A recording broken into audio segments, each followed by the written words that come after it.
Assalamualaikum warahmatullahi wabarakatuh. Perkenalkan, nama saya Ahmad Reza. Di sini saya akan menjelaskan tentang pengukuran kerangka dasar horizontal. Untuk mendapatkan hubungan mendatar titik-titik yang diukur di atas permukaan bumi, maka diperlukan pengukuran mendatar, yang disebut dengan istilah pengukuran kerangka dasar horizontal. Jadi untuk hubungan mendatar diperlukan data sudut mendatar yang diukur pada skala lingkaran yang letaknya mendatar. Bagian-bagian dari pengukuran kerangka dasar horizontal adalah 1. Metode poligon, 2. Metode triangulasi, 3. Metode trilaterasi, 4. Metode kuadrilateral, 5. Metode pengikatan ke muka, 6. Metode pengikatan ke belakang cara Collins dan Cassini. Di sini yang saya gunakan yaitu metode poligon, khususnya pada poligon tertutup. Poligon digunakan apabila titik-titik yang akan dicari koordinatnya terletak memanjang sehingga terbentuk segi banyak atau poligon. Pengukuran dan pemetaan poligon merupakan salah satu pengukuran dan pemetaan kerangka dasar horizontal yang bertujuan untuk memperoleh koordinat planimetris atau X, Y. Titik-titik pengukuran. Pengukuran poligon sendiri mengandung arti salah satu metode penentuan titik di antara beberapa metode penentuan titik yang lain. Untuk daerah yang relatif tidak terlalu luas, pengukuran cara poligon merupakan pilihan yang tepat. Karena cara tersebut dapat dengan mudah menyesuaikan titik dengan keadaan daerah atau lengkap. Penentuan koordinat titik dengan cara poligon ini membutuhkan yang pertama, yaitu koordinat awal. Bila diinginkan sistem koordinat terhadap suatu sistem tertentu, haruslah dipilih koordinat titik yang sudah diketahui, misalnya titik triangulasi atau titik-titik tertentu yang mempunyai hubungan dengan lokasi yang akan dipindahkan atau dipatokkan. Bila dipakai sistem koordinat lokasi, pilih salah satu titik, BM kemudian diberi harga koordinat tertentu dan titik tersebut dipakai sebagai acuan untuk titik-titik penentuan lainnya. Yang kedua yaitu koordinat akhir. Koordinat titik ini dibutuhkan untuk memenuhi syarat geometri hubungan koordinat dan tentunya harus dipilih titik yang mempunyai sistem koordinat yang sama dengan koordinat awal. Yang ketiga yaitu azimut awal. Azimut awal ini mutlak harus diketahui sehubungan dengan arah orientasi dari sistem koordinat yang dihasilkan, dan pengadaan datanya dapat ditempuh dengan dua cara, yaitu dengan cara hasil hitungan dari koordinat titik-titik yang diketahui dan akan dipakai sebagai titik acuan sistem koordinatnya. Yang kedua yaitu hasil pengamatan astronomis atau matahari pada salah satu titik poligon sehingga didapatkan azimut ke matahari dari titik yang bersangkutan, dan selanjutnya dihasilkan azimut ke salah satu poligon tersebut dengan ditambahkan ukuran sudut mendatar atau azimut matahari. Di sini yang kita gunakan yaitu kita memakai acuan dengan sudut utara terhadap salah satu titik awal di poligon yang kita gunakan.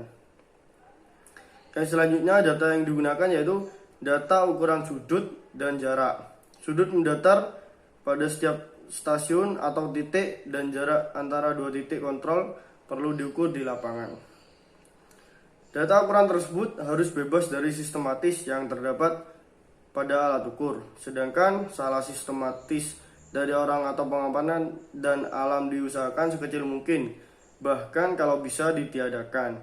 Berdasarkan bentuknya, poligon dapat dibagi menjadi dua, yaitu poligon terbuka dan tertutup. Di sini yang kita gunakan yaitu poligon tertutup. Maka dari itu, pengertian dari poligon tertutup sendiri yaitu jika titik awal kita berada pada titik 0, maka nanti pada akhir juga kita harus berada pada titik 0. Maka dari itu, kita akan melakukan pengujian pengukuran horizontal sebagai berikut.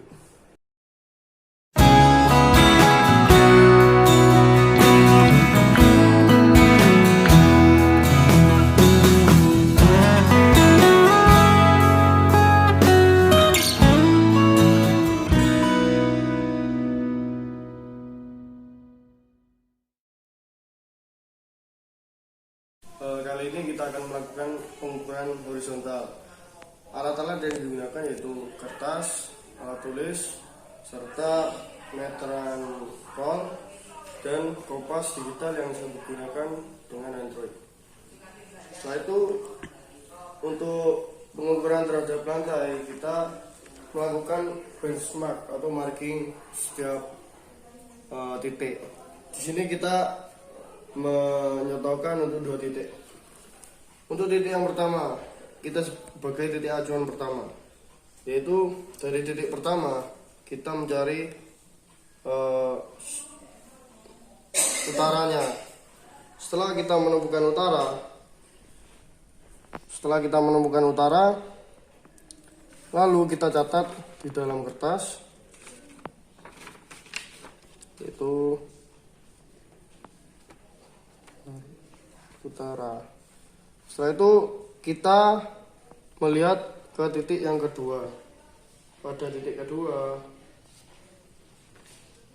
dari utara sini diarahkan ke titik kedua.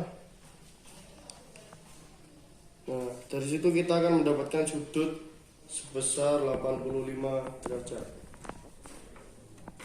Jadi sudut antara titik 1 dengan titik 2 sebesar 85 derajat. Setelah itu kita mengukur jarak antara antara titik 1 dengan titik 2.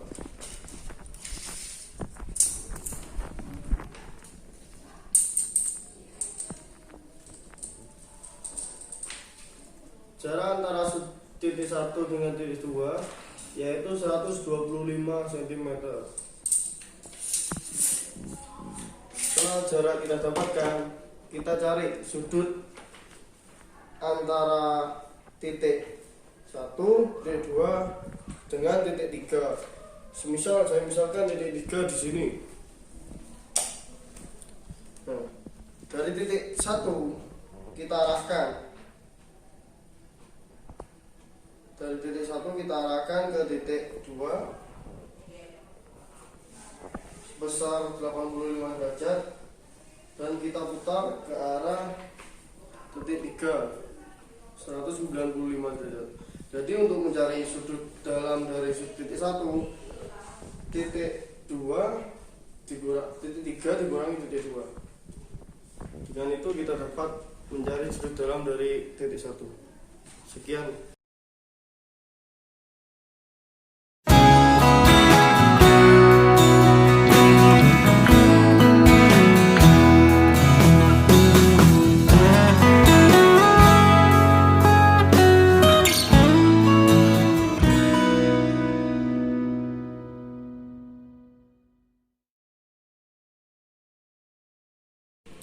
Dari percobaan pengukuran horizontal yang kita lakukan, didapatkan poligon tertutup dengan data-data terbagi berikut.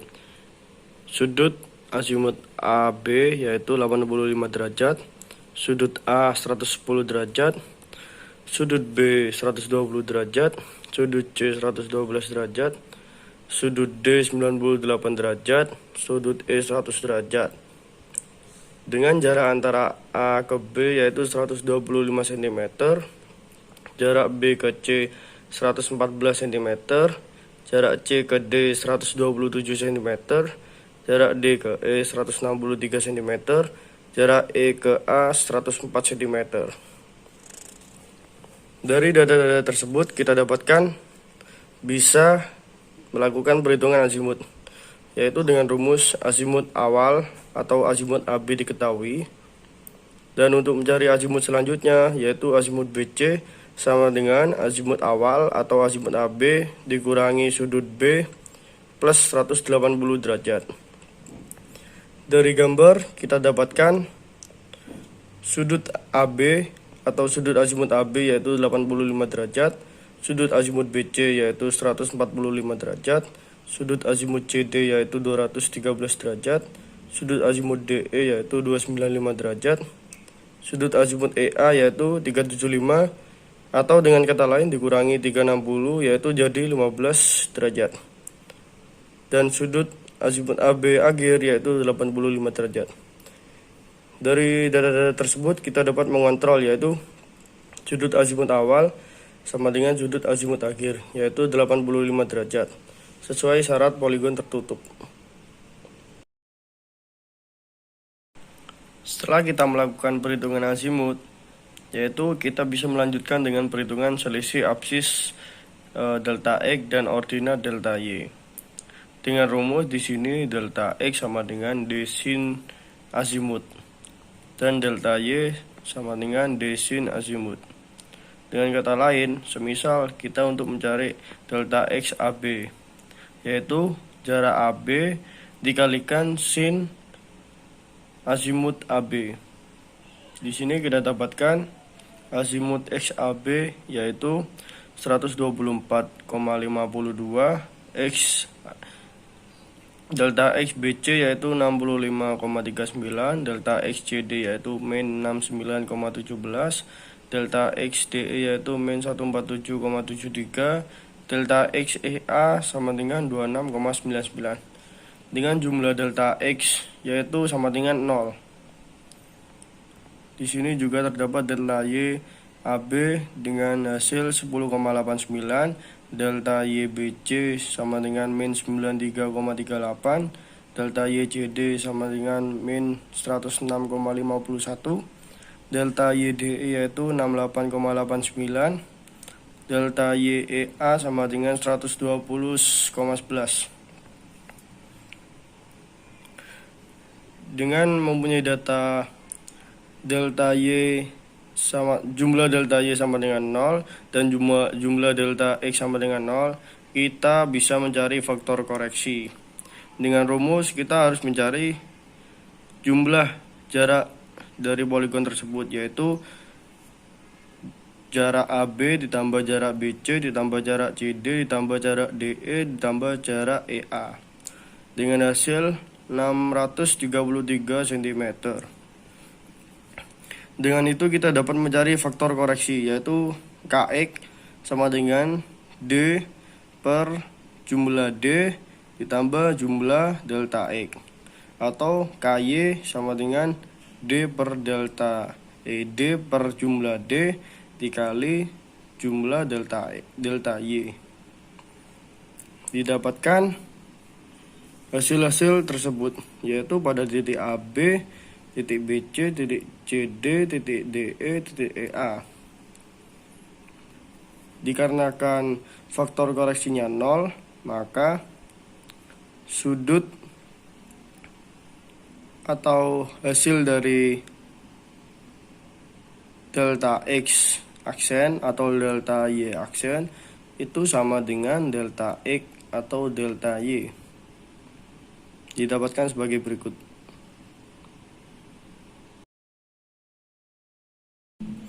Setelah melakukan perhitungan selisih absis dan ordinat, kita dapatkan koordinat dari poligon tersebut.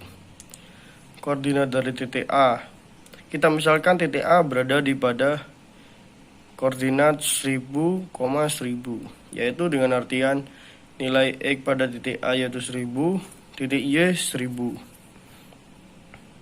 Dan perhitungan dari delta X aksen, delta Y aksen sebelumnya kita masukkan ke dalamnya dengan hasil sebagai berikut. Setelah kita masukkan kepada koordinat poligon, kita kontrol apakah hasil dari penjumlahan atau pengurangan theta X aksen itu sama dengan 1000 lagi. Kita dapatkan hasil sebagai berikut. Dengan artian perhitungan yang kita lakukan itu sesuai dengan syarat poligon tertutup.